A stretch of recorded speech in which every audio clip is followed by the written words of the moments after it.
All right. Okay, there So, we go. so let's introduce Martha Carlin, who is a very esteemed author and developer, and um, you're on the board of one of the medical schools in Australia.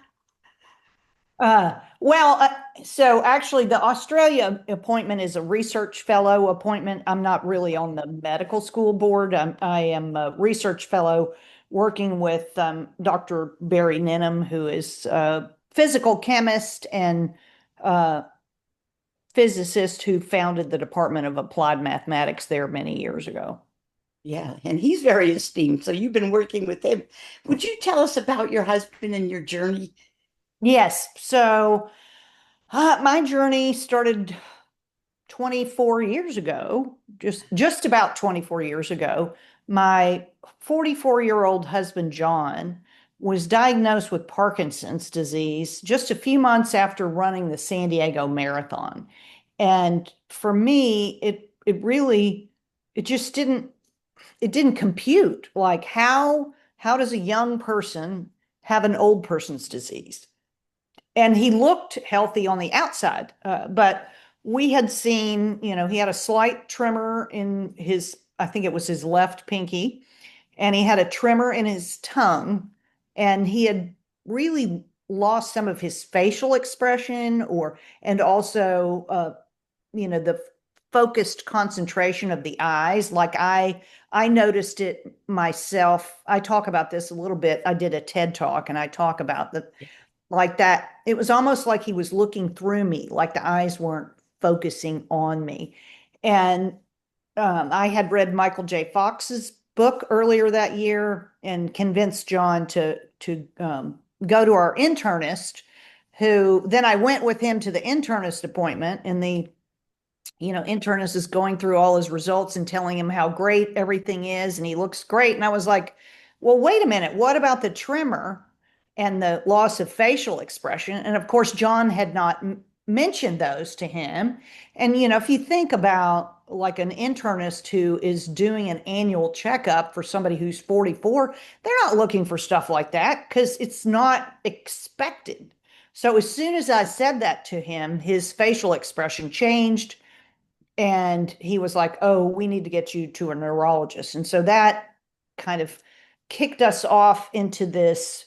A few weeks later, went to the neurologist, and the neurologist confirmed a diagnosis of Parkinson's, and actually said to me, "You know what I'm going to say, don't you?" He knew that I knew, and so John was really in shock, but for some fortunate reason, I had planned a yoga retreat about a week after that. And John was like, I want you to go ahead and go. And while I was on that retreat, there was a speaker there one day who spoke to us about the work of Dr. Weston A. Price Yes. and nutrition and physical degeneration. And of course, I had never really thought about food being a problem or loss of nutrition or, all these convenient foods. And I had a pretty high powered job, so I was traveling about 50% of the time, and John was home with the kids, and he wasn't much of a cook. So his kind of standard meal was a sleeve of pasta and a, jar of tomato sauce, or, something frozen from the Schwann's truck. And so I came back from that meeting, with this renewed understanding of how important nutrition and food was. And I had my background actually at the time was I had been trained as an accountant, also trained as an auditor, never take anything at face value, examine the evidence yourself.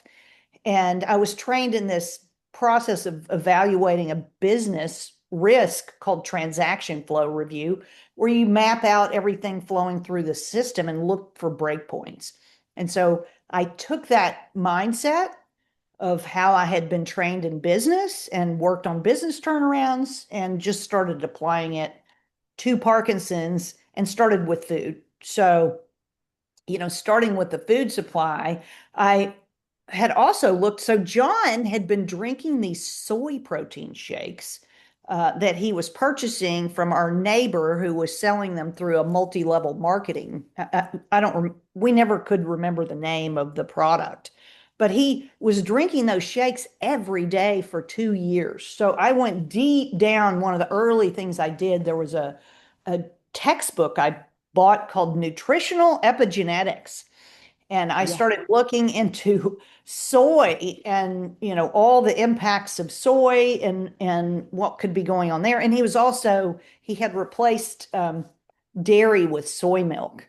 And so we just tossed all of that out, tossed out all the frozen food, tried to toss out pasta and canned tomato sauce. I can't say No, that, that's that didn't go as well. But at least when I was in town, I had grown up cooking and learning to cook for my mother. So we went back to this much more, following Nourishing Traditions, which is Sally Fallon's yeah. cookbook based on Weston Price, and really focusing on eating more nutritious food. And not long after that, his tremor actually improved significantly.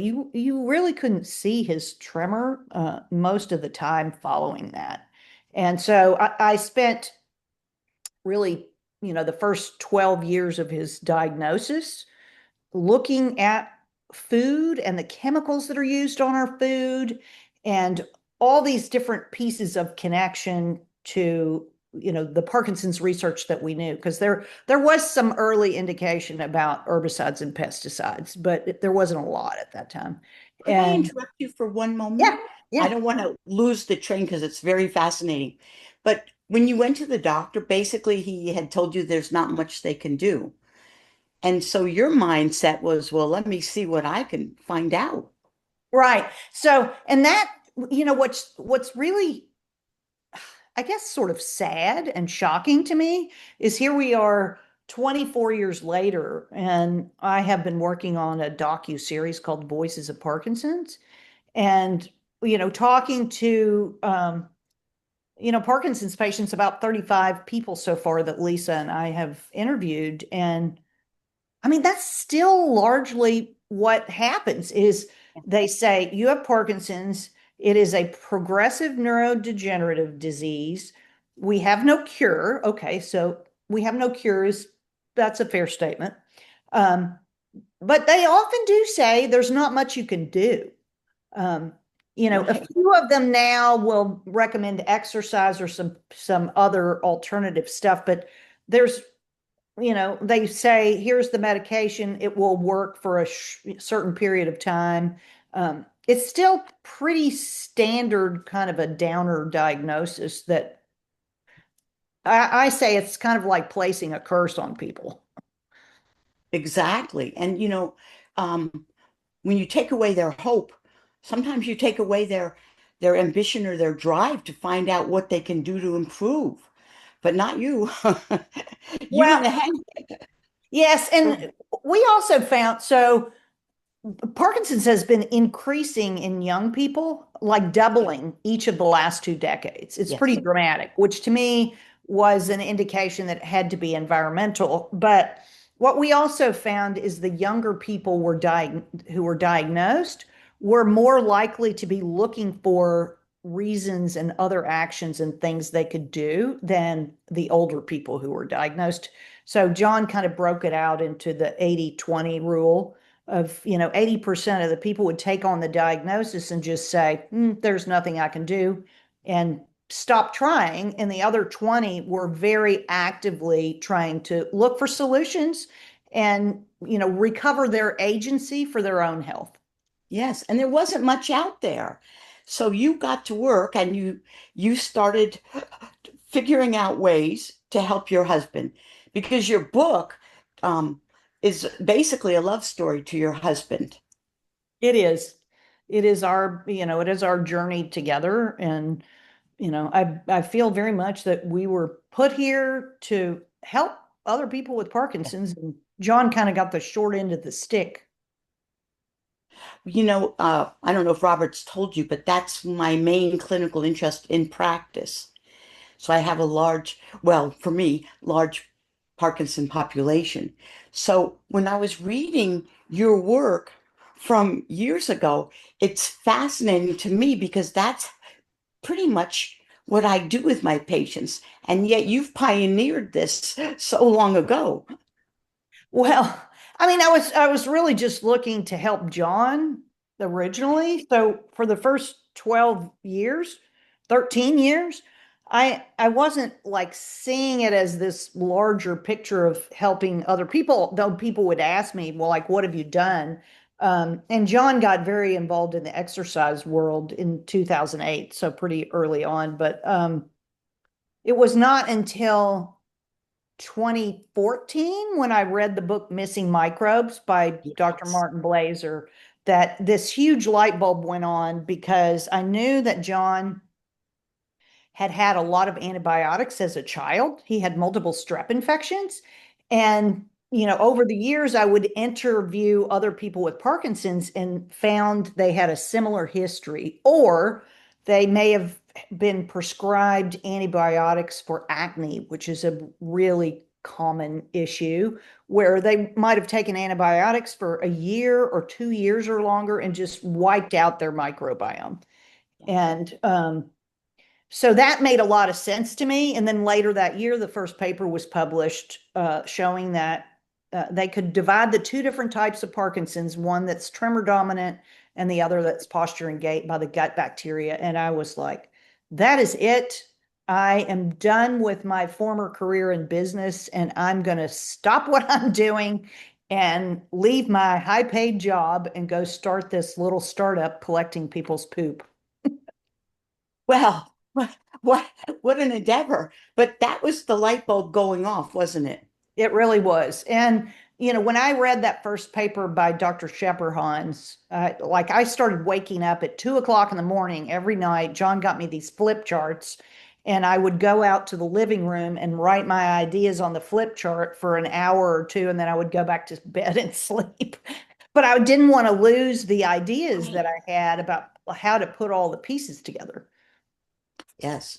Well, um, tell us a little bit about the name of your book is Love, Loss.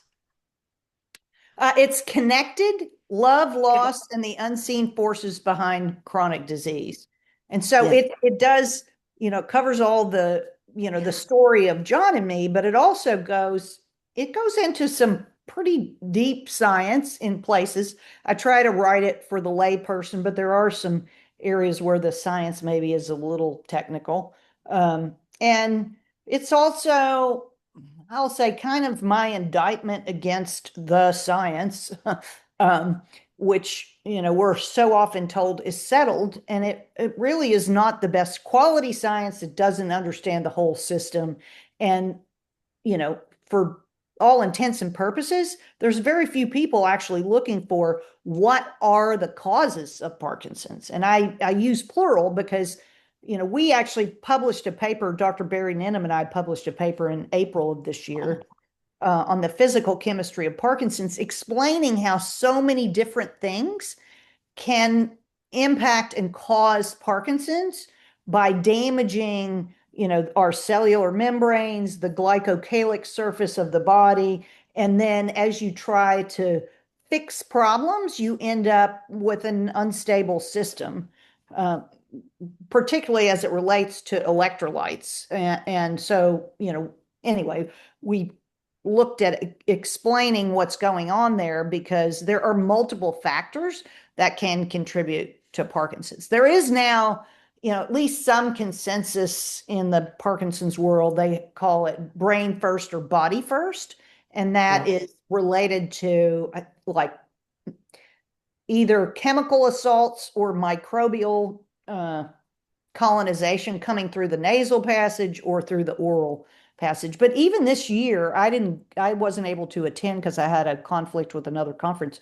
The World Parkinson's Congress Yes. did not have a lot of like, I mean, they talked about the microbiome, but not at the scale that it should have been talked about. And I'm very excited because they actually just appointed their new president, and it's Malu Tanzi, who Robert knows. He met her at the little meeting that I hosted in Wisconsin last May, a year ago, May. Well, it's very exciting. And as a practitioner, I see one of the things I try to get right away is a biome analysis, microbiome analysis. And Robert, if he will tell you the truth, no, he always tells the truth, that the first thing I ordered for him was a biome and microbiome analysis. And what I see these days is horrifying, in terms of what is going on. And your work makes perfect sense.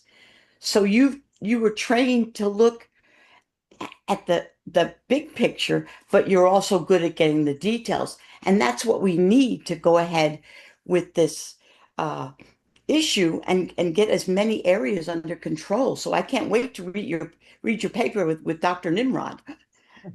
Yeah, Dr. Ninham he's pretty incredible, and we have, I think, six more papers in the works explaining some Oh, not, that are not specific to Parkinson's, although they are factors that would also connect some of the mechanisms going on with Parkinson's. He's 90 years old. He's really yeah. pretty amazing. Yes. So I look forward to hearing your feedback. Yes, I'm very eager to see that. One thing that I took from your book, which I think was excellent addition, is your appendix. Oh, yes. Yeah, you want to talk about that briefly? The simple place to start appendix where I talk Yeah, about, yeah, so, there are a lot of these environmental factors, and some of them are, I think, covered pretty well there's a new book out called The Parkinson's Plan by Ray Dorsey. And he talks about a lot of the chemical stuff, but um, they talk about things to stay away from, but they don't talk about the microbiome and how things impact the microbiome, or like if you are carrying this excess toxic burden, like how do you get rid of it? So, I talk about some simple things because it's some of the early things we did with John, and that number one was cleaning up the water. Most people have no idea that our public water systems were designed 100 years ago, and they were designed to deal with bacteria. And chlorine is one of the main ways they do that. But if you're drinking chlorinated water, you're also killing the bacteria in your gut. And, now we have all this pharmaceutical waste that goes into our wastewater system through urine because, the drugs you take, the drugs your neighbor takes, a lot of those will either be partially metabolized or some component of them won't be metabolized at all and is excreted into the urine, into the public water supply. So, I just talk about the importance of making sure you have a good water filtration system. yes. And then if you do that, you need to remineralize or you will deplete your minerals because the process of cleaning all those toxins out of the waters also removes minerals that are really essential for us. So, that is something I think is very, very important. Or if you can't do that, then getting, a good mineral water from a source like El Dorado or trying to think of some of that, but also companies that are bottling in glass, so you're not getting, uh, Yes. you know, microplastics. So just water is a good basic kind of piece of the puzzle. The other is just moving to as much as possible a whole foods natural diet, and looking at maybe the dirty dozen for organic. Not everything has to be organic, but you want to try to be organic as much as possible. I recommend people go to the farmers market, their local farmers market, and talk to the farmer. They will tell you, the people there will tell you whether or not they've used chemicals, when they've used chemicals, because the timing of when they use chemicals is important. But really getting away from processed, prepackaged foods is a big part of that. And this is a challenge for people with Parkinson's because, cooking fresh food requires chopping. And that can be a challenge. That's one of the things I'm working with the Parkinson's nonprofit to see if there's a way to start to build out communities where people can come together and, maybe you have a chef or, student chefs or something that are helping chop and prepare the ingredients, and then they can take home their fresh ingredients. Because if you buy prepackaged chopped things, which would be better than eating processed food, but a lot of those have anti-enzymatic chemicals on them that also are going to destroy the enzymes in your gut that help digest food. Um, so, like, those are two of the biggies right there, are just going to a more whole foods natural diet. And eating out in restaurants is another challenge, because most of the restaurant food, you don't know where it came from, you don't know if it's organic, you don't know what kind of preservatives have been used on it. Just being mindful, if you're eating out in a restaurant, asking these questions, or choosing the closest to an unprocessed meal that you can get at a restaurant. Um, And then you also mentioned I'm trying to think, Ravaska. Well, so, you so one of the areas that we talk about in our paper, and that was a foundational part of that meeting that I mentioned that I hosted, was a discussion of this fuzzy layer that coats every cell in the body. So it covers every one of our cells. It coats our gut lining, the lining of our brain, the lining of our blood vessels, and it's called the glycocalyx. And it is basically a sugar-coated surface of what are called proteoglycans, which is basically proteins and sugars, um, that protects us and sorts, what's allowed to go in and what's allowed to come out. And that's getting a lot of damage from, like, all kinds of things, chemical stressors. John was a marathon runner. That type of endurance athletics with the pounding will also damage the glycocalyx. And so you want to put the raw materials back to help rebuild that, because the glycocalyx is constantly, going through a cycle of, breaking down and rebuilding. And so those raw materials are, Revasca is a supplement that can help with that. There's also a supplement called Arterosil that is yeah. slightly different. So either one of those. But what you're looking for also, bone broth. So hyaluronic acid is one of the main components of this fuzzy layer. And hyaluronic acid comes from bone broth. So I'm sure you're probably familiar with Dr. Natasha Campbell McBride and her gaps in psychology syndrome, the GAPS diet. A big part of that is rebuilding that fuzzy layer, and bone broth is one of the main components of that diet that's giving you those raw materials. Seaweed also, something like a sea moss or kelp, uh, they're made of the same type polymers that surface is made of. So if you have, those kind of raw materials in your diet, um, inner leaf of aloe vera. So if you think about seaweed, hyaluronic acid, and aloe vera, these are molecules that can hold a lot of water. So that keeps your cells hydrated and protected. And Yes. that's what we're losing, this, nicely hydrated layer. And, things like the herbicide glyphosate, which we're exposed to a lot in our diet, sucks out the water and damages that as well. And you mentioned that. I mean, the whole book is chock full of interesting information. But this, I was really taken by the appendix for some reason, because you mentioned the folic acid Well, so and the glyphosate. yeah, I did too. I have a Substack that people can look at that's called Martha's Quest on Substack. And I just wrote a couple of detailed pieces about how glyphosate disrupts the bifidobacteria in our gut. Oh, he disappeared. And Okay. and also how that affects folate metabolism. So, all these B vitamins are actually made in our gut by gut bacteria. So maybe, one of the other things you probably are going to get to this, but I'm just going to bring it up. Um, I ended up making a probiotic for my husband back in 2016.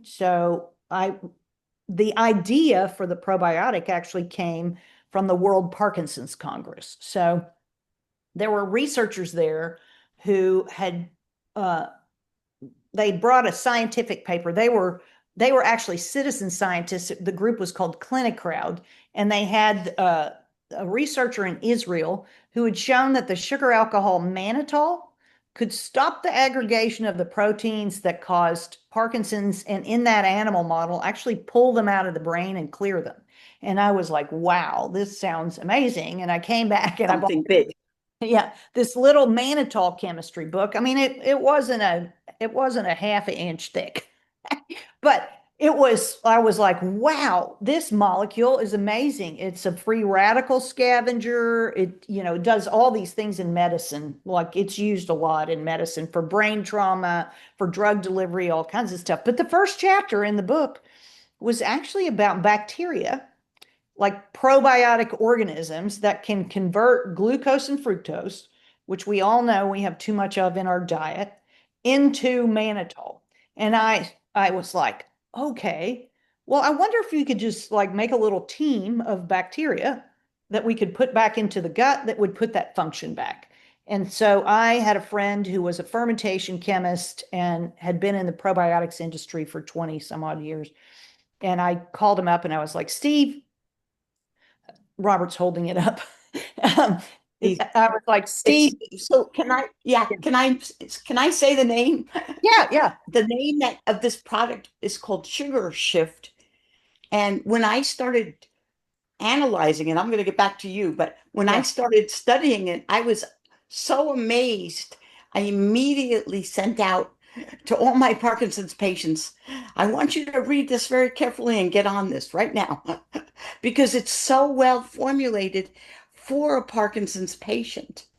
So please go ahead and talk about this and maybe even explain how a consortium of probiotics works. Sure. And then Robert wants us to get to the mountain story. Okay.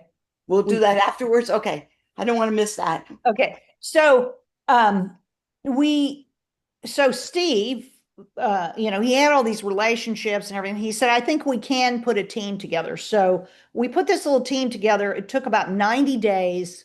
He had a lot of relationships, and we were able to do it at almost no cost at all. It was pretty amazing. And right at Christmas time, John started taking the product. And at that time, he was walking with a cane and he couldn't really navigate crowds because his feet would freeze. And we had all this data of his microbiome analysis, like probably 70 or more samples that we had done whole genome sequencing before we even started this. So then we started, and within a month, he was no longer walking with a cane. Uh, 4 months Wow. later, we went to our daughter's college graduation, and he was able to navigate the crowd, no problem. Wow. And we were testing his microbiome, and we could see it moving back closer and closer to the healthy human microbiome profile. And then his UPDR score, after it was like a year on the probiotic, he went from a UPDR score of a 35 down to a 20, which is about a 40% improvement. The higher the number, the more advanced your Parkinson. And then he was stable at this, 1920, for about 4 years until he had COVID. And, COVID does a lot of damage to that glycocalyx and the vasculature. So we didn't bring the product to market initially. We just started having people try it and give us feedback. And then in 2021, we moved away during COVID from collecting fecal samples and really started focusing on our probiotics because we had built this computer model basically where we could look at the individual genomes of every strain of bacteria and see. So we started with that sugar shift formula, and what do each one of these bacteria have the capability of doing, and then how would they interact with each other in a team in the gut. And we took that concept and went on to build other formulas, but we were able to prove out how it worked, prove out the computational model using John's before and after data as well to see, how what it was actually doing. And then we went on to say, okay, we'd love to do a clinical trial to see how this, can we duplicate or, show in John, what we saw in John. And we decided, because Parkinson's doesn't have agreed upon clinical endpoints, um, that we would study it in diabetes because we knew it was converting sugars.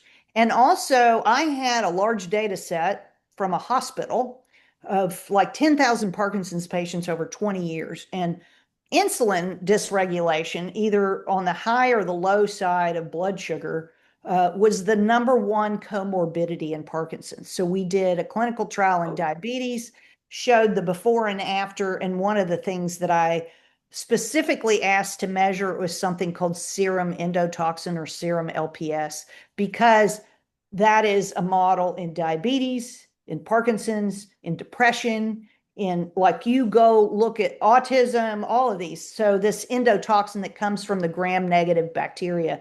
And when we did our clinical trial, that was one of the most significant markers that moved at 3 months and 6 months. At 6 months, it's almost completely gone. So we had shifted the gut back to an anaerobic state. The gram-negative bacteria that produce this inflammatory lipopolysaccharide were gone, and we had increased bifidobacteria, which are producing a lot of those compounds like folate and the B vitamins, and we had increased several other keystone species and just restored a kind of a flourishing ecosystem. I mean, it's very amazing the way that these work together. And by the way, I wanted to explain to our listeners, Robert is here with us. We just can't hear him. And so he's he's trying to get me to ask certain things that normally he would.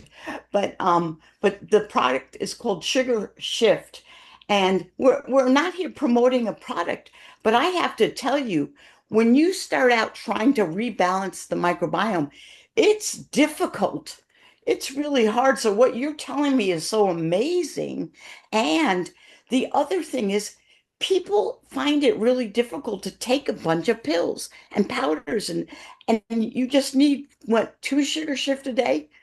Yes, and then the other thing that's kind of come along from I'll say a cult following, a culture cult following. Dr. William Davis, who wrote the book Super Gut, talked about us in his book, and people started making yogurt with it. So I have had Oh, a number of people with Parkinson's and without Parkinson's who've had some pretty dramatic results by yeah. making yogurt with it, because when you take a capsule and you grow it for 36 hours, like Dr. Davis recommends, you get a much higher count of the bacteria, and then you get all these downstream, metabolic products that the microbes are making together in a team, and that can be short chain fatty acids that are very beneficial for the gut.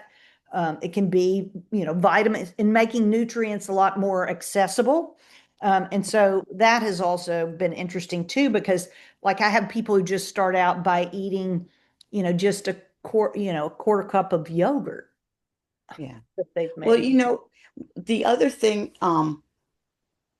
oh, Dr. Yoho wanted to know, Robert wanted to know, do you mash up the sugar shift to make the yogurt? Do you mash them up or open them up, the capsules? Yeah, so I just like people just open up a capsule and pour the powder in and whisk it up. You want to make sure that all your stuff is sterile, but you just whisk it up and put the top on there and So ferment this away. information, oh, Yeah, sorry, I didn't mean yeah, to interrupt. no, This no. information is really vital because, as you mentioned, it's not just the Parkinson's patients, which of course we really want to find things to do for them, but it's your diabetics or your pre-diabetics. It's your and everyone's coming back with microbiome imbalances up the yin yang. It's just a major thing.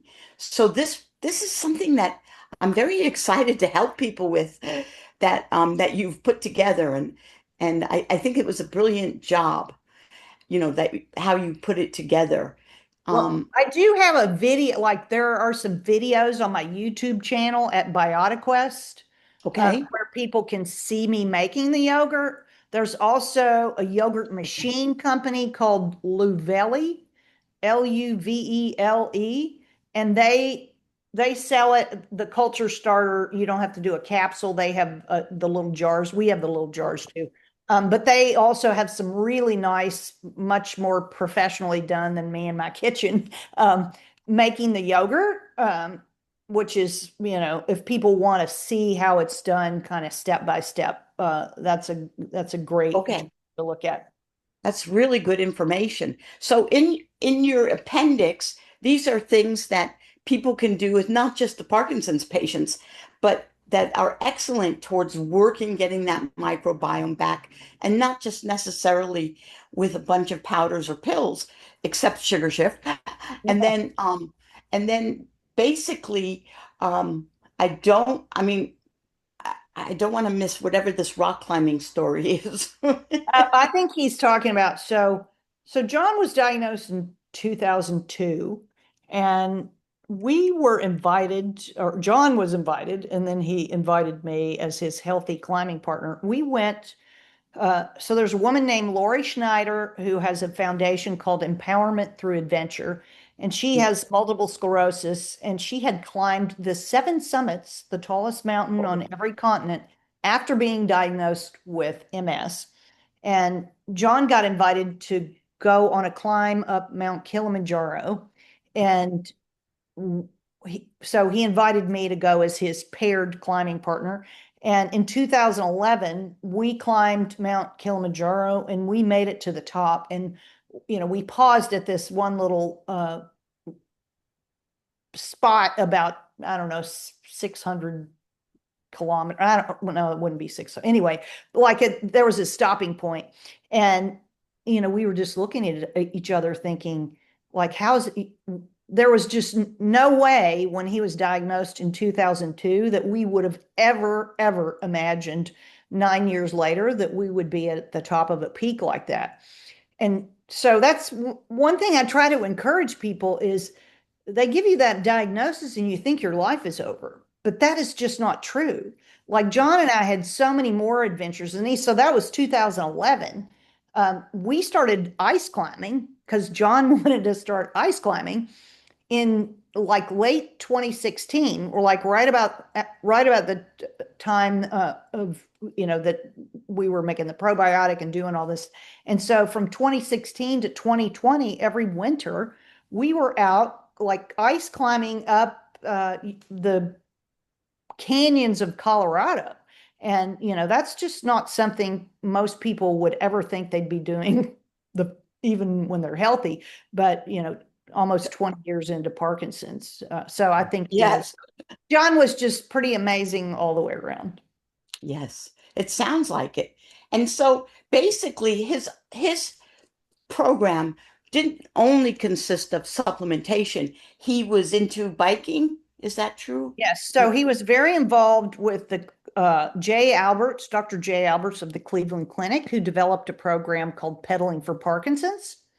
And that is it started out as what's called forced exercise, but you're essentially pushing yourself to ride a stationary bike or ride on a tandem bike at a RPMs of 80 to 90 RPMs uh, for at least an hour, or right about an hour, 3 to 4 times a week. And what they found in their clinical research is that reduced the symptoms of Parkinson's by nearly 35%. So Whoa, John was very major. involved in taking that all across the country and getting programs set up in YMCA's and other exercise programs, which is great. And I talk in the book about how cycling really did help his health, but he was a marathon runner, and that was not helpful Right. because the extremes that you push yourself to, is damaging the glycocalyx. It's swinging your electrolytes back and forth and destabilizing the whole system. So I do encourage people, if they are endurance athletes, to stop putting that kind of strain on their body and to look to something that is a little more friendly to the body. Yeah, and that's a very good point because one thing that Jim Fix was a runner, well known, but he died at age, I think, 54. And so one of the things that running does is increases the free radicals, the oxidative stress. And that's especially what we don't want to do with the Parkinson's. Let me just ask you this. Did your husband ever consider a stool transplant? So we actually did do one. So we did that whole sugar shift study, and John was doing great, and it's probably a year and a half into that process. One of my advisors is a infectious disease researcher, well known, Dr. Rita Colwell, and we were at a conference together looking at data from some of our samples, and I pulled up one of John's samples, and she looked at it and she said, "Whose sample is that?" And I said, "Well, that's my husband's." And she said, "Well, that organism right there could be causing some or all of his symptoms." And uh, it was a parasite called Toxoplasma gondii, which then Yes. sent me deep down a rabbit hole, found several papers in Europe, essentially hypothesizing it as a cause of Parkinson's. And but we had both oral and fecal samples of John's, and one of the things Rita said is that should never be in an oral sample or a fecal sample because it's an intracellular parasite, and for it to be in the oral secretions and the fecal matter is a pretty good indicator that he's had it his entire life, and he probably was infected in your utero, and which there's a lot of research on that as well. And so we then went to the internist, took all this data and the papers and all of that, and he treated both John and me.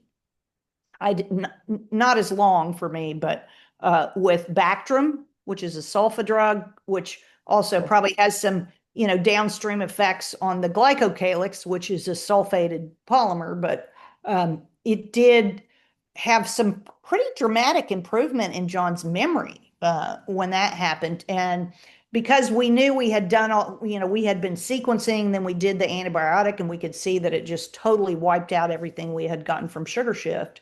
We actually did do a fecal transplant. And what we found was, the fecal transplant actually took it back to where, we had left it off with the sugar shift improvement. It was just a much faster process. Yeah. Well, thank you for explaining that. Do you have anything to say, Dr. Robert? No? This is the quietest he's ever been. And Robert was happy. I think you did a marvelous job. Your takeaway information not only is incredible for Parkinson's patients and my job, but go ahead. I You have want one to more say thing something? I would add. So, because, Yes. people ask about what John is not here anymore, what happened. So John had a Yeah. pulmonary embolism in September of 2024. And a pulmonary embolism also ties in to this glycocalyx, that protective layer, and what is Oh, happening there. But the more important thing, the way we practice reductionist medicine, nobody's looking at Parkinson's people for cardiovascular risk or something like that. But a few months after John, or actually it was this year, so it's 18 months after John passed away, the director of Parkinson's Point, where John was involved in putting this center together, pulled me aside at one of my talks and she said, "Martha, I had 5 more Parkinson's patients this past year who passed away from a pulmonary embolism. So have you ever heard of anybody connecting this pulmonary embolism risk to Parkinson's?" And I think that's a really underappreciated area where we should start looking at, cardiovascular risk and, ways that we can assess the health of the glycocalyx as a part of, what we're looking at in Parkinson's. That's an excellent point. I personally have been taking arteriosil for probably at least 8 years for the glycocalyx. Mhm. And you have been able to illuminate, bring out these important points. This is a very valuable talk that you shared with us. And I'm sorry for your loss, but out of your loss came um, so much to help other people. And it's obvious that, you loved your husband so much. And thank you for writing this book that's called Connection. You go ahead and say the whole name, Connection, Love, Loss, and the Connected. Hidden Yeah, it's called Connected: Connected. Love, Loss, and the Unseen Forces Behind Chronic Disease. It's a mouthful. Excellent. Super. And you're definitely a brilliant woman. I've enjoyed speaking with you. Okay. Do you have anything else to say, Robert? That was a joke. He's laughing in the I guess background. You can't hear. I guess not. Martha, thank you so much for your time and all your information. Um, this is just wonderful information for everybody because, as I said, people with blood sugar, but everybody these days needs a microbiome um, boost. Face cleanser. And can children take? Yeah, that's a good way to put it. Can children take this? They can, we do recommend, like, if people are going to give it to a child, that, maybe they start with half a capsule, or they start with the yogurt and just do like a small amount with the fruit, just to kind of ease into it. But, there's quite a bit of evidence on, the benefits of probiotics for children. I just, because the process of converting the microbiome back to a healthy state, you can you can have like some grumbly tummy or something during the transition phase.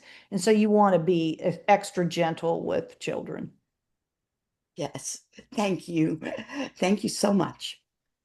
Thanks for Anything having else, Robert? He's really being unusually quiet. But I just wish you a good day.